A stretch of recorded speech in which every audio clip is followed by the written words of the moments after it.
Welcome, folks, to the Mental Health Show. I hope you're having a terrific day. I want to introduce you to Nant Nissen. Nat is a peak performance strategist, and she's got a company in Melbourne. It's called Corporate Wellness Group and does work all around Australia. And what Nat talks about and is passionate about is certainly something that I am very, very passionate about as well. Nat, welcome along. Thank you so much. Thank you for having me. Do you enjoy your job? I have been in the industry for over 25 years, so I love what I do. And it's one of those things that once you get me talking, say we're out at dinner, you can see people glaze over because I'll just keep talking about it and I get incredibly passionate about it. And yet, Nat, so many people get up in the morning and they think to themselves, another day, this is just getting out of hand. First and foremost, why is that the case? Why do you think so many people are not enjoying their job? Look, I think there's so many reasons, and I used to be one of them. Everything that I teach now is something that I myself used to go through, and it starts with signs, signals and symptoms, and we haven't been taught how to read those in our body. But it could be any of the physical, mental, emotional or spiritual health components, or all of them combined together. But all it takes is perhaps nutritionally to be really off balance, or for your body to not be moving in the right way, to be feeling stiff, to be feeling achy every day, to be feeling exhausted because you're not sleeping well, you're not getting a refreshed sleep. And that's just the physical component. Then you're getting out of bed, you're exhausted and you're thinking, when can I get back into bed? Yeah. That's not even starting with the mental or emotional component of I'm really not enjoying my job, or I love my job, but I'm feeling left out at work. I feel like no one's hearing me. I feel invisible in the world. I feel unseen in the world. So there's so many reasons why people are feeling like this, but what we do know is it's happening far too often, and this needs to change. No doubt about that. So the obvious next question is, what sort of responsibility do employers need to take in this issue? I mean, I understand to a large degree, they can't be responsible for maybe your physical well-being, although maybe, they should think about that as well. But let's talk about the mental well-being first. Yeah. I think there's a really strong component towards CEOs, top-level management getting seriously involved in encouraging the mental health of their staff, their team members, their employees. And although I'm a big one for taking responsibility for ourselves, Yep. No one can ever achieve anything by themselves. It's a team. We have companies and businesses, and we have people that work with us because we're achieving a common goal and we're a team. We can't do it on our own. We also can't turn up to work and be happy and healthy and thrive without the help of others. So I think it's really important that it actually starts with the CEOs and top level management, making sure that there's a really productive environment that's really supportive of people not just existing and turning up to work and turning over the wheels, but of actually turning up and thriving. And I think that's the norm. I think the norm is for us to be healthy, happy and vital. And unfortunately, I think what's happened is so many people are existing now and just getting through the day. And so many people around them are doing that has now become the norm. Mm. And I think it's time for us to change that dynamic. Do you feel as though, if we were able to sort of count the amount of CEOs and people responsible for that, let's say in Australia, do you feel as though it's a ridiculous percentage of that number that simply don't know how to do that as leaders and as bosses and CEOs and general managers? Absolutely. I genuinely believe that if people had access to the education and the guidance and support, they would welcome with open arms an opportunity to help their team members, not just because it's the right thing to do, or, we're also talking about businesses, and we know businesses need to make money. The fact is that if you've got happy, healthy, productive staff, they're going to have less sick days, they're going to be more productive, they're going to be more creative. So I really think that if the higher upper management and CEOs were aware of what to do, they would implement it and welcome it with open arms into their workplace. Okay, so let's say you're a CEO of a major company. What sorts of things would you be thinking of implementing to make sure that you've got the right culture, it's not a toxic environment, and it's an environment that's going to stimulate people to want to do their best and also make people feel as though they want to get up in the morning? What sorts of things would you put in place? Give me a couple of examples. Absolutely. I think it's a really, really important question. And I want to first appreciate the people that have put in fitness programs and have put in, fruit days and outbreak rooms, etc. Yeah. I think they're a great start. And I think further to that, we need to actually be implementing programs where people can understand how to learn about their own health and their own bodies. Yeah. Because this is something that we're missing even as we grow up as children. I think when I grew up, I learned about the food pyramid, and that was about it. Yeah. I think it's important that we stop with the aesthetics part of this is how health needs to be, and we really start looking at holistic approaches. And that means, workshops and seminars and the fitness and the outbreak rooms and the movement, but it also means a more community approach within the workplace. Yes. So whether that be a buddy system, whether that be a leader who takes charge of every week we're doing this, every month we've got something else to do, that is encouraging people to just not only speak about mental health, but to have fun and be themselves. Yeah. To bring some camaraderie back into the workplace, and the ability for a team member to say to their boss, hey boss, I'm feeling really unfit at the moment. I'm feeling a bit overweight. I want to be able to go to the gym after work. I'm happy to come in an hour earlier if you're happy to let me go an hour earlier 2 nights a week so I can get to the gym. I think it's really important that we have the flexibility and the trust with each other to say, hey, as long as the job's getting done, it's really important that you're feeling great coming to work, and we trust each other and we have this relationship. Great point. And an extension to that point is that not only is that not happening in that instance, just from a fitness point of view, from someone wanting to go to the gym, but it's also it's happening in reverse, in the sense that most bosses these days want more.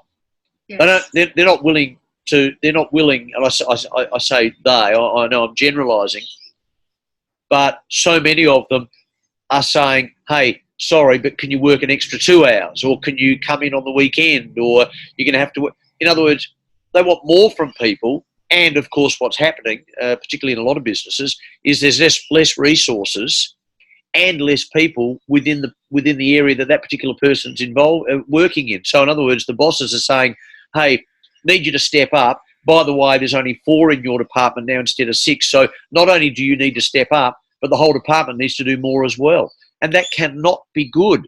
That can't be good for someone's mental health. It can't be good for long-term productivity from an individual. But I get the feeling that a lot of businesses just treat people, Nat, as numbers. And if that person isn't doing the job in 6 months' time, I know it's hard to get rid of people, but in 6 months' time, we'll move them on and we'll get someone else in. So you're just a number rather than a person.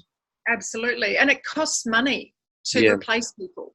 It costs money to have sick days. It costs money for people to not be turning up to work productive, creative, coming up with new ideas and forward thinking. And they just can't possibly do that when they're sitting at work thinking, I'm exhausted, I've put in a full day, and it's not seen to be the right thing to do if I leave on time or if I don't stay 2 hours later. I think that was that in the 90s that it was culturally the thing to do, the later you stayed and the earlier you got in, the better your chances of success.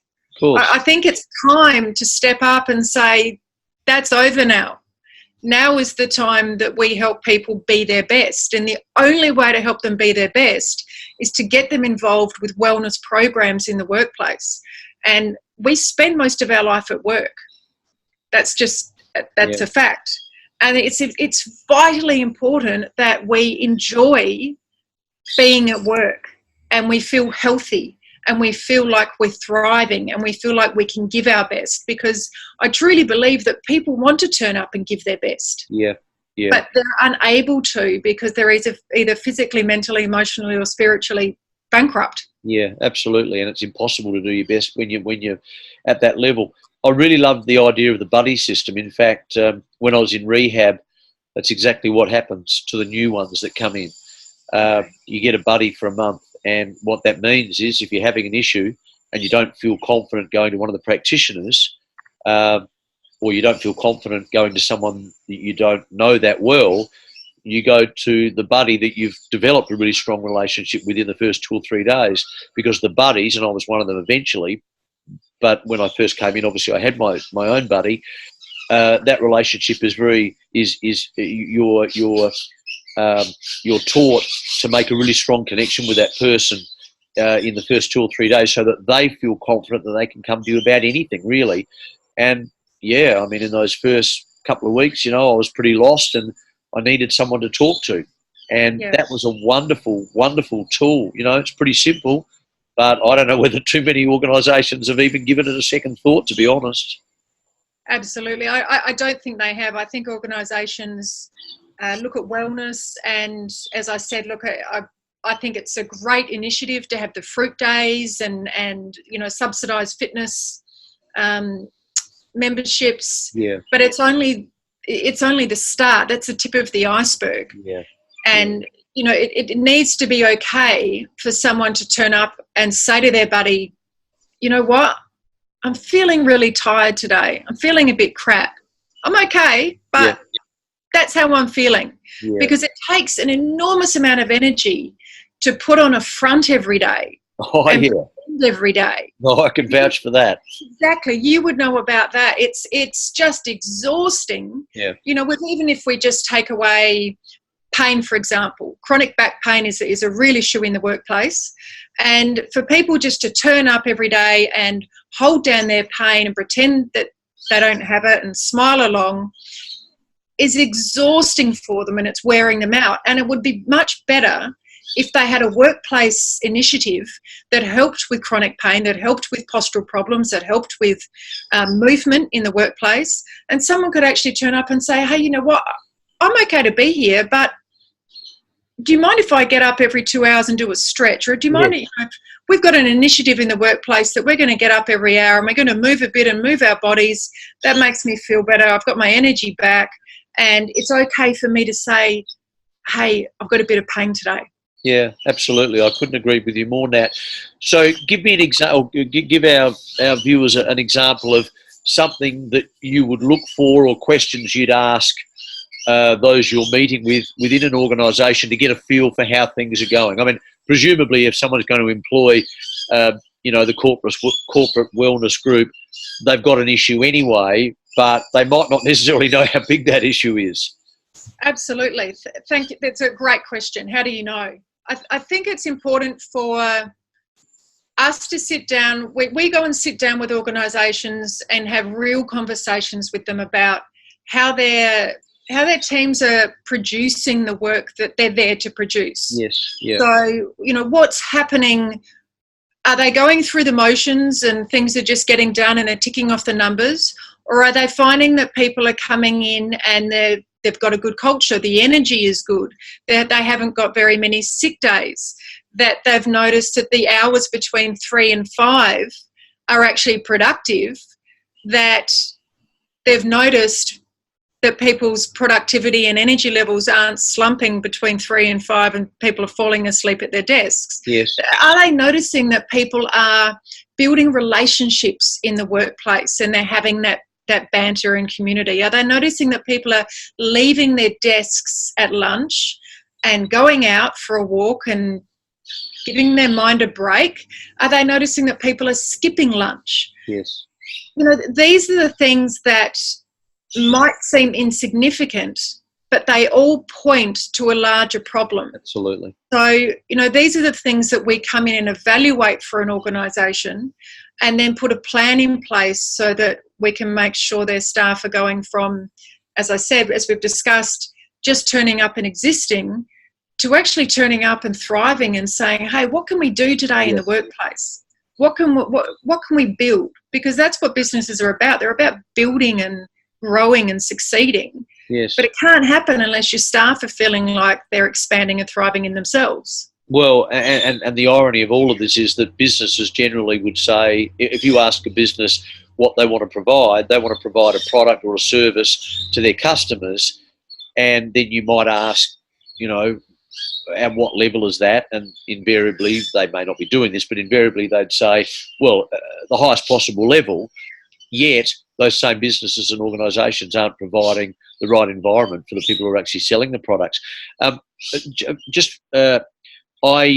spoke to a guy, actually it was about 7 or 8 months ago actually, he's based in Sydney, and he was talking to me about this very topic, and he was talking to me about the order of which most businesses and companies privately would put the topics, if that's the right word, of importance. And what I mean by that is, most businesses wouldn't admit this, but most businesses are there to make a profit.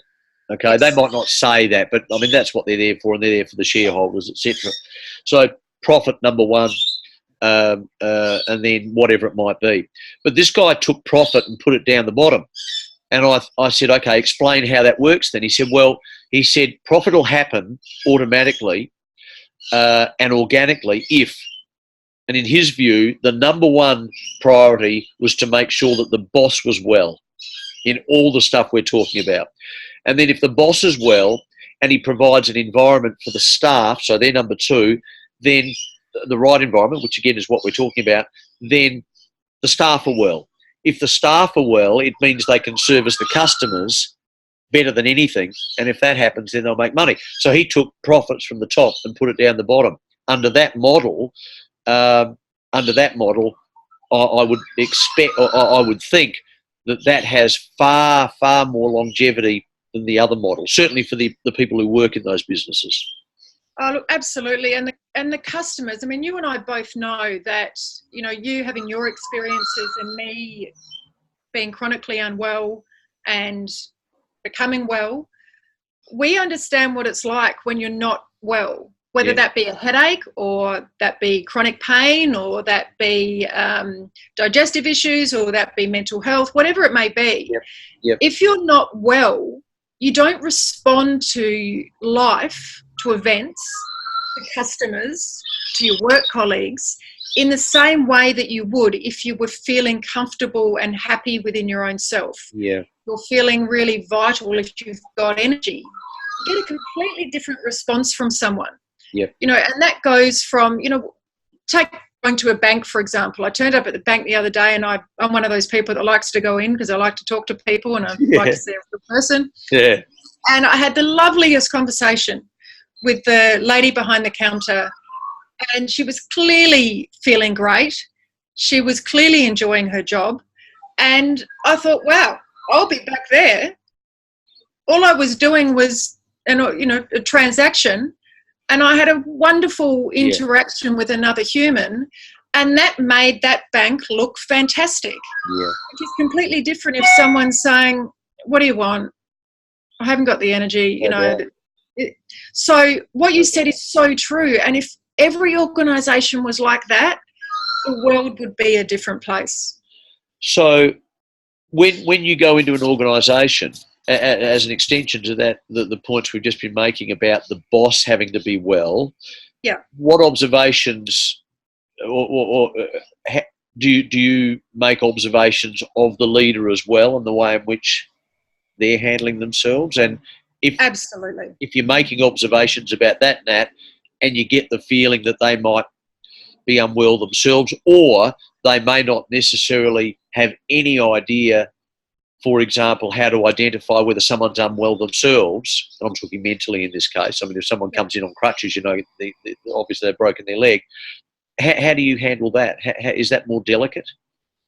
It is definitely more delicate, but I think it's so important that these are real conversations that we have. And I think that we can have these real conversations in a really authentic, loving, nurturing way. Yeah. And it's really important to be able to sit in front of someone and say, look, I've noticed this within you, within my expertise in the last 25 years of being in the industry, with all of my qualifications, with all of the people we've been able to help. I've noticed this is, how can we address this with you in a way that's going to support you and you're going to feel comfortable? Yeah. So some people, you take the easy approach. Some people are the type of people, as you know, just rip off the Band-Aid and tell me up front. Yeah. But it's really important that we have those real conversations. Yeah. So we're not about pretending. We're about sitting in front of people and saying, hey, look, this is what we're noticing. Yeah. Let's have a conversation about it. Let's have a real conversation. Let's have a talk. Tell us if we're wrong. But let's get to the bottom of this and have you feeling great, because life's too short. Yeah, and having respectful conversations, and absolutely that in itself, that in itself is an art. That's a skill, because a lot of people, when they're told something, and I this was the sort of person I was for most of my life. Someone would say something to me, not aggressively, but they'd talk to me a little bit about something that I was doing wrong, and I'd immediately take it personally. Totally take it personally. But no, the respectful aspect is really important as well. So I think on that also, it's important for people to understand that if they haven't been taught how to understand themselves and listen to their body and know the signs, signals and symptoms, if they haven't had the support and guidance, it's not their fault. No. Everyone's doing the best they can with what they've got. Yes. So, as you said, the respectful conversations are so important, because it's not about blaming or, it's just about making people become aware. Awareness is the first step. Yeah. So if we can bring that awareness and have that be okay, that you're not okay, but that we can help you get there, yes, then I think that's a step in the right place. I think businesses would be absolutely, and boards would be absolutely stunned at, if money is, their main objective, which, that's certainly a view that, I feel differently about now after what I went through. I mean, it's always nice to have a bit of spare cash here and there, but, being well is far more important to me than anything at the moment. But I think boards and companies around the world would be stunned at what they could achieve financially if they had the right approach and they looked after their staff rather than just numbers. They looked after them as people and offered them all the tools to make them good people and healthy people. I think they'd be absolutely flabbergasted at just how quickly things would either turn around or improve. 100%. It's that they've done so much research, and I don't know how much more research they need to do for people to start listening. That, when your staff, when the team are well and they're happy, they are producing and they're creative and they're coming up with new ideas, and they're, the banter in the office and the energy, and the customers are attracted to this, and the profits skyrocket. Because it all comes back to staff and how people are feeling within themselves. And this is something that I've always, years and years ago, I saw some bad behaviour in an office, and I was confused by it. It was really poor behaviour between two companies, and I questioned it, and I was told by someone that it's just business. Yeah. Yeah. And I said to them, hang on a second, that doesn't fly with me, because business is people. Yeah. No matter how you look at it, absolutely. A business is only the people that it's made up of. Yes. So you cannot say bad behaviour is just business. That's an excuse to cover up for people acting poorly. Yeah. Because we're dealing with people. Businesses are people. Yeah. So I think it's so important that we understand that it is, as we're saying, it's the people that make the profit. And if you want more profit, you'll invest in your people and the health of your people. And it seems so obvious, Nat. I know this is a discussion for another time, but 2 weeks ago, the government here in South Australia cut mental health funding at the Mental Health Commission by 25%. It's a bit more complicated than that, but fundamentally, in my view, it was more important to put money into other things than it was into that. And obviously, we're on the same page in the sense that, again, South Australia is not a business, but it's a community.